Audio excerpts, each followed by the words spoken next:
کا ساتھ دیا بر میں اسلام کی شان و شوکت ظاہر ہوگا۔ ہماری آج کی گفتگو کا موضوع ہے توہمات۔ توہمات کیا ہیں؟ انسان بے جا کسی وہم میں مبتلا ہو جائے۔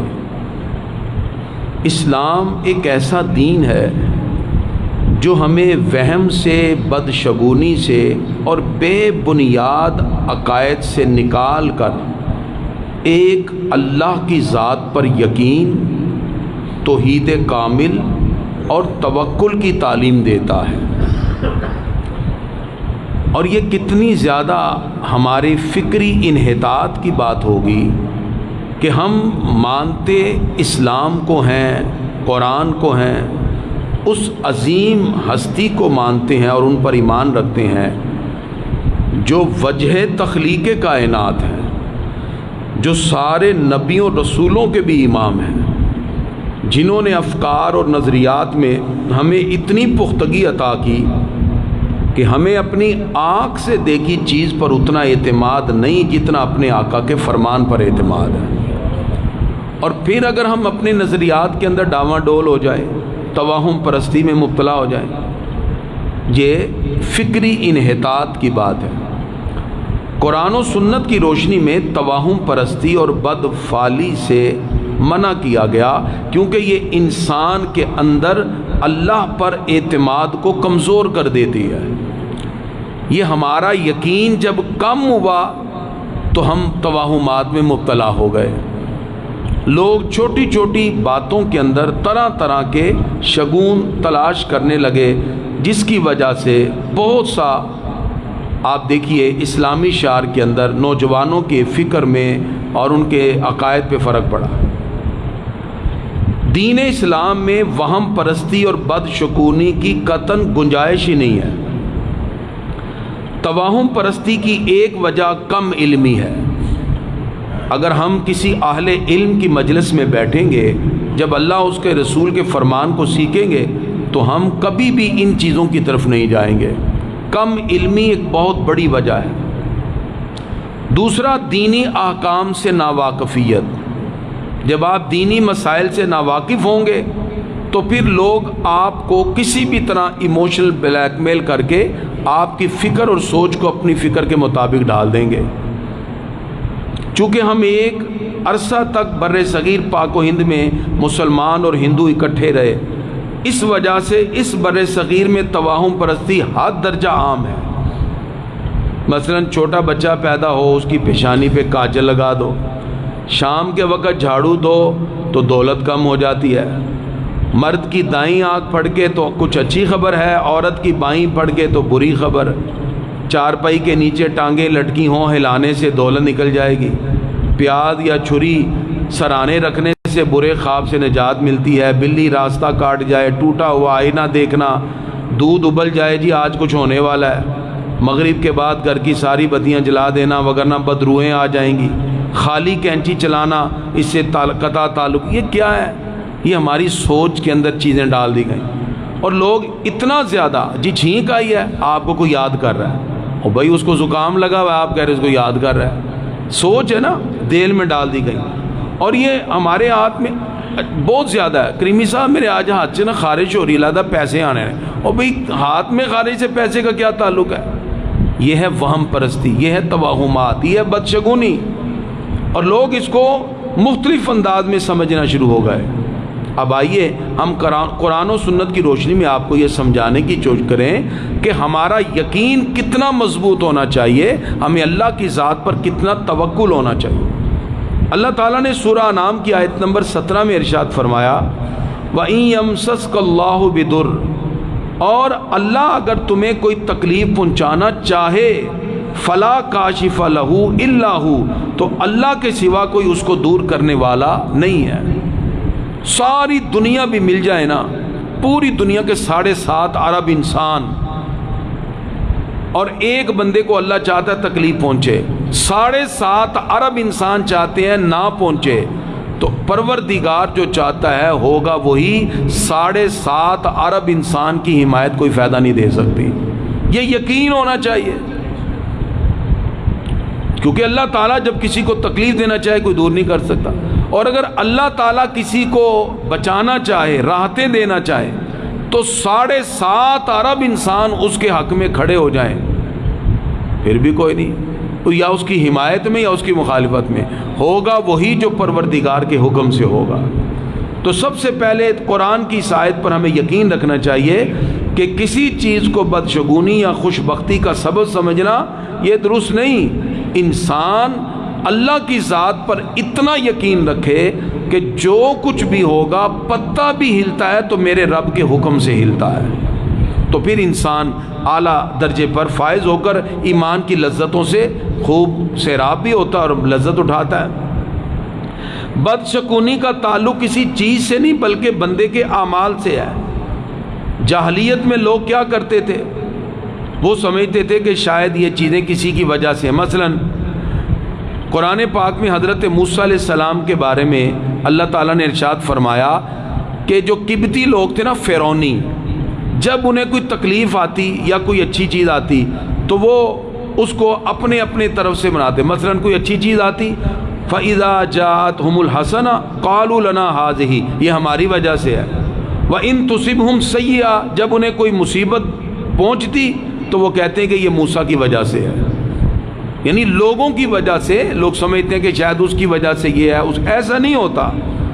حضور اکرم صلی اللہ تعالی علیہ وسلم نے جس معاشرے میں اسلام کی بنیاد رکھی، وہاں لوگ اسی بدشگونی میں مبتلا تھے، کسی کو منحوس سمجھنا، کسی کو۔ آپ صلی اللہ تعالی علیہ وسلم نے فرمایا بدشگونی جائز ہی نہیں ہے، شرک ہے۔ اللہ کے علاوہ نفع و نقصان کا مؤثر کسی کو سمجھنا یہ شرک خفی کی شکل ہے۔ ہر چیز میں مؤثر حقیقی کون ہے جی؟ اللہ۔ یہ ہمارا ایمان ہونا چاہیے۔ اللہ تعالیٰ نے یہ دنیا بنائی ہے دار الاسباب، یہاں ایک شخص دکان کھولتا ہے، ڈیوٹی پہ جاتا ہے، اپنا کام کرتا ہے، بس یہ اس کا کام ہے، لیکن اس میں تاثیر پیدا کر کے وہ پروردگار ہے، وہ بندے کو رزق عطا فرما دیتا ہے۔ بندے نے صرف اسباب، ڈاکٹر تک جانا ہے، لیکن شفا کس نے دینی ہے؟ اللہ تعالیٰ نے۔ وگرنہ بڑے بڑے لوگ مرتے وقت کہہ کے گئے کہ ہم نے دنیا کے علاج کیے، لیکن آج بیماری کے سامنے ہم بے بس دکھائی دیتے ہیں، حقیقت میں شفا دینے والی ذات پروردگار کی ہے۔ ٹھیک ہے، یہ چیزیں تو صرف اسباب ہوتی ہیں، ہم اسباب اپنائیں۔ آپ صلی اللہ علیہ وسلم نے، جیسے آج ہم نے فتح مکہ کے بارے میں بڑی ڈیٹیل سے بات کی، جب مکہ فتح ہو گیا حضور صلی اللہ علیہ وسلم نے یہ بدشگونی ان کے دینوں سے نکال لی۔ آپ صلی اللہ علیہ وسلم نے 8 ہجری میں مکہ فتح کیا، ٹھیک ہے جی، اور افراد کتنے تھے جی؟ 10,000، 10 سے 11,000، بعض قبائل راستے میں ملتے گئے، بس اتنے تھے۔ لیکن حضور صلی اللہ علیہ وسلم نے اتنی محبت ان کو دی، اخلاق اور محبت اور پیار دیا، اسلام کی باتیں سکھائیں، صرف 2 سال، 8 میں مکہ فتح ہوا، 9 اور 10 ہجری میں ہمارے آقا جب تشریف لائے 1,24,000 صحابہ سرکار کے ساتھ کھڑے ہوئے تھے۔ 1,24,000 2 سال میں، کیا کمال ہے! اور اتنی محبتیں اسلام کی ان کے دلوں میں راسخ ہو چکی تھیں، وہ تن من دھن سرکار کی عظمت پہ قربان کرنے کے لیے تیار تھے۔ اب ہمارے آقا نے آخری خطبہ دیا، جس کا ایک جملہ ہمارے آقا فرماتے ہیں، الا من کل امور جاہلیت تحت قدمی موضوع، لوگو میں جاہلیت کی ساری رسومات کو اپنے پاؤں کے نیچے روند رہا ہوں۔ نبی کریم صلی اللہ تعالی وسلم فرماتے ہیں، یدخل الجنت من امتی 70,000 بغیر حساب، میری امت کے 70,000 افراد بغیر حساب کے وہ جنت میں جائیں گے جو اپنے رب پہ بھروسہ کرتے ہیں اور کوئی بدشگونی نہیں لیتے۔ یعنی اس کا کتنا فائدہ ہے اگر آپ صرف رب کی ذات پہ یقین کریں کہ میرے پروردگار کے حکم کے بغیر کچھ نہیں ہونے والا۔ کسی کی آنکھ پھڑک رہی ہے جی، تکلیف آنے والی ہے، بلی راستہ کاٹ گئی، بلی کے راستہ کاٹنے سے کچھ ہونا ہے؟ ہونا کس کے حکم سے ہے؟ اللہ تعالیٰ کے۔ جب یقین توکل اتنا مضبوط ہو جائے گا، فرمایا 70,000 افراد کو بغیر حساب ہی ہم جنت میں داخل فرما دیں گے، کیونکہ تم نے اللہ کی ذات پہ یقین کیا ہے۔ اب ہمارا عقیدہ کیا ہونا چاہیے؟ غور سے سمجھیے۔ ہمیں یہ سمجھنا چاہیے ہر چیز میں تاثیر پیدا کرنے والی ذات کس کی ہے جی؟ اللہ کی. نہ پانی پیاس بجھا سکتا ہے، نہ آگ جلا سکتی ہے، بالکل قطعاً نہ چھری کاٹ سکتی ہے جب تک کس کا حکم نہ ہو. اگر چھری کاٹنے والی ہوتی تو اسماعیل علیہ السلام کا گلا کاٹ کے دکھاتی، کیوں نہیں کاٹا؟ اگر آگ جلانے والی ہوتی تو ابراہیم علیہ السلام کا بال بھی جلا کے دکھاتی. اللہ کا حکم تھا آگ نہیں جلانا تو نہیں جلایا. اس کا مطلب ہر چیز کے اندر تاثیر کون پیدا کرتا ہے؟ میرا رب پیدا کرتا ہے. یہ یقین پیدا کریں، یقین کریں. آپ اتنا ایمان مضبوط کر لینا تو ساری پریشانیاں ختم. لوگ ابھی پریشان ہو گئے آئے تھے، بھئی میرا ایمان ہے پوری دنیا کے لوگ کٹھے ہو جائیں نا کسی کو تکلیف پہنچانے میں، پوری دنیا کے، رب نہ چاہے اس کا کوئی بال بھی لا کے نہیں دکھا سکتا. اتنا مضبوط ایمان ہو تو وقت کا فرعون بھی سامنے کھڑا ہو آپ اس کو جوتے کی نوک پر بھی نہ رکھتے، کیونکہ آپ کا ایمان اتنا مضبوط ہے.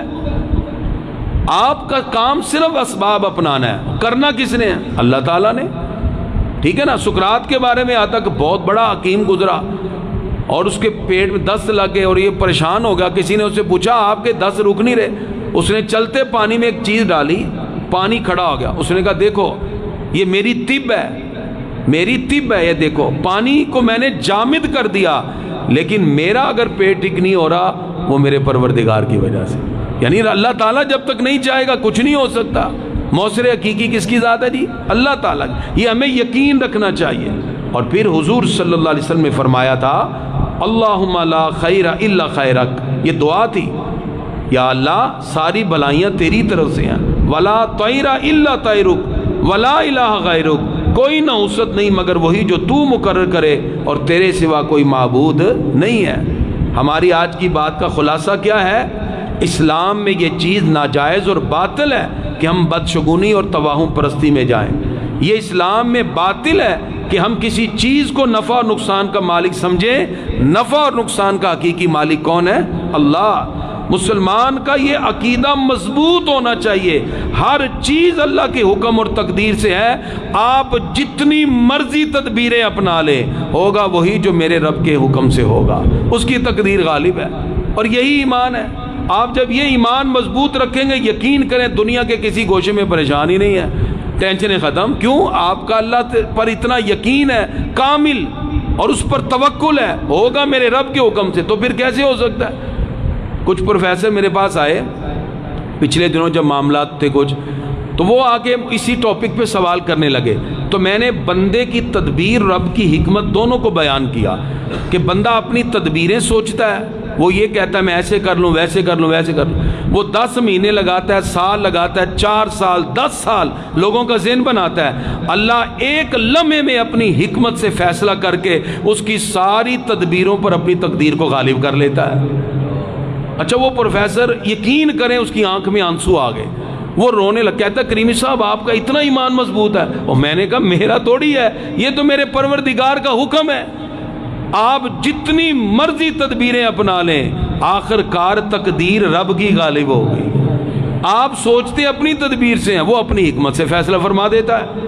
تو پھر توکل علی اللہ اور صحیح عقیدہ یہی ہونا چاہیے کہ انسان اتنا مضبوط عقیدہ رکھے کہ جو کچھ بھی ہے وہ میرے پروردگار کے حکم سے ہے، اس کی مرضی کے بغیر ایک پتہ بھی نہیں ہل سکتا. پھر اللہ تعالیٰ اتنا خوش ہوتا ہے کہ یہ بندہ مجھے مانتا تو ہے، میرے ساتھ کتنی محبت رکھتا ہے کہ ہر چیز کو میرے ساتھ جوڑ رہا ہے. اور پروردگار کی یہ ساری عظمتیں جو انسان کو ملتی ہیں یہ بارگاہ رسالت مآب صلی اللہ علیہ وسلم کے وسیلے سے ملتی ہیں. ان کی محبتوں کے ساتھ ہی پروردگار کی بارگاہ کا قرب بھی نصیب ہوتا ہے. تو آئیے ہمارا اب آخری عشرہ شروع ہونے والا ہے، اس میں ہم لیلۃ القدر کی تلاش کے ساتھ اپنے عقائد اور نظریات کی مضبوطی کی طرف آئیں. توہم پرستی جو اسلام اس کی مذمت کرتا ہے اس سے پیچھے ہٹیں اور اس خالق کائنات کی حقیقت کا ادراک کرتے ہوئے اپنے ایمان اور توکل اور یقین کو اتنا مضبوط کر لیں کہ دنیا کے اندر بھی کامیابیاں ہوں گی، قبر میں بھی کامیابیاں، حشر میں بھی کامیابیاں. انہیں جانا انہیں مانا، نہ رکھا غیر سے کام، للہ الحمد میں دنیا سے مسلمان گیا. اللہ ہم سب کو اپنے عقائد پر ہی مضبوطی عطا فرمائے. یا نبی